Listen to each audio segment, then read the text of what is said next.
Girls, tell me about a time where your quick thinking probably saved your life. I'll go first. 2 years ago, I was walking my dog at the park, and a man approached me and asked to take a picture of her. And I said yes, because why not? It's a picture of a dog. So he starts taking a picture of my dog, and then I realized that he was like holding up her collar, and then it hit me. My address is on that collar. He's not taking a picture of my dog, he's taking a picture of my address. So I told him that I actually didn't feel comfortable with him having a picture of my dog, and I asked him to delete it. So he deletes it and then like starts walking away really fast. And I was like, "Excuse me, sir, no, could you also go into your deleted album and delete it from there?"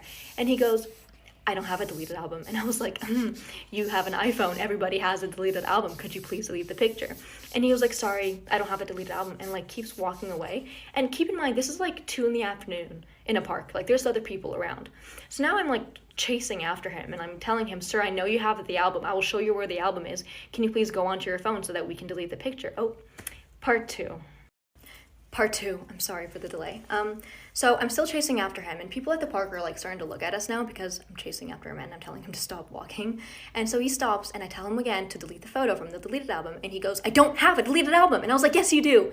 Everybody does. It'll take 10 seconds. And he goes, "Fine." And he like goes on his phone, does something for a second. He goes, "There, it's gone." And I was like, "Could I see the deleted album just to make sure it's gone?" And he goes, "No, you can't look at my phone." And I was like, "I don't want to look at your phone. I just want to see the album just to make sure the picture is gone. That's it." And he goes, "No, you're not going to look at my phone." And I was like, "Sir, I'm not going to stop and I'm not going to leave until you show me the album. So please just show me the album so we can be done with this." So he shows me the album. The picture was still there. So I made him delete it in front of my eyes. What if I hadn't noticed that he took a picture of my address? And what if I went home that day and, that night when I took my dog out to pee, he was outside waiting for me? I mean...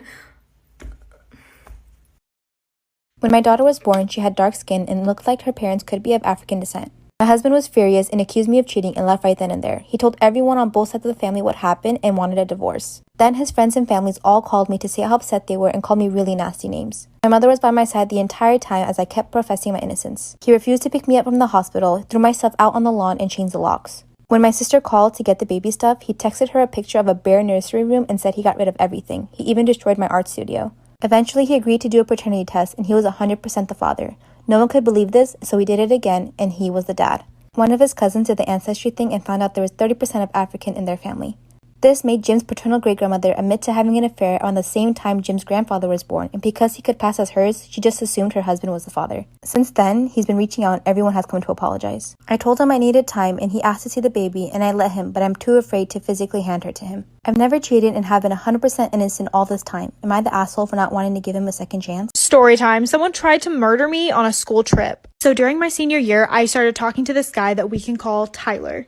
And we all had to go on a school trip for a competition. During this, we had to stay in a hotel room and we were all assigned partners. Well, I didn't know this at the time, but I was actually assigned Tyler's ex-girlfriend. We can call her Penny. And when I found out she was his ex, I was like, you know what? Not a big deal. I'm probably just overthinking it, but she had a reputation for being psychotic. And I mean psychotic. Since we were all in close quarters, it didn't take her long to figure out that I was talking to her ex, and she went crazy on me. She basically threatened me by saying that if she ever saw me with him again, I wouldn't be coming home to my family. I still honestly didn't take her that seriously until the next day she saw us kissing, and she left the hotel room to buy throwing knives for when I got back. So when I reached the hotel room that day, she was yelling at me, threatening me, and then she took out one of the knives. Stay tuned for part 2. Part 2 to me almost getting murdered on my school trip. So when Penny took out one of the knives, she literally threw it right at me. Somehow it only managed to land 5 inches from me and I was okay. So I took off running out of the hotel room. I immediately went to our director, and literally because her parents fund most of the band stuff, he straight up couldn't care less. I told my mom, who happened to work with the superintendent's wife, so she told her the whole story and gave my mom his phone number. Let's just say they were suspended and the teacher was fired. She swore up and down that her and Tyler were going to get back together, but it's been 3 years later and she's still crazy and he still hates her, and I'm still with him. So I guess the moral of the story is please take it seriously if someone threatens you, especially if it's a crazy ex. Love you guys. Follow my Insta and DM me if you have your own story that you want to share. I'm currently 2 months pregnant, but my mother-in-law has clearly stated she is not happy for me and hates that I'm pregnant. She's been coming over a lot to cook for us, but I haven't been eating her food. Not because I don't like it, I'm just in a lot of pain and very nauseous. But she's always complaining about it. I've been taking a lot of vitamins for my pregnancy, and when my mother-in-law asked, I didn't think much of it. This past Sunday, she came into our house and stayed for hours. Everywhere I go, I see her looking for something. I ask what she's looking for, but she doesn't say what, so I walk away and give her privacy. The past few days, I've had really bad abdominal pain, upset stomach, headache, and nausea. So when I called my doctor, she asked if I was taking anything, and I said yes, vitamins. She asked me to bring them in. That's when she told me it wasn't vitamins, it was actually aspirin. I knew right away my mother-in-law was the one who switched them out. I can't believe it. My mother-in-law made me feel so sick, and I almost miscarried if I didn't go see a doctor. I told my husband, and he confronted his mom. She completely denied it and said she would never do anything to harm her unborn grandbaby. It's so clear that she replaced my vitamins and she's lying about it. I'm so upset and I feel like I'm not being safe with her. I have no trust and I want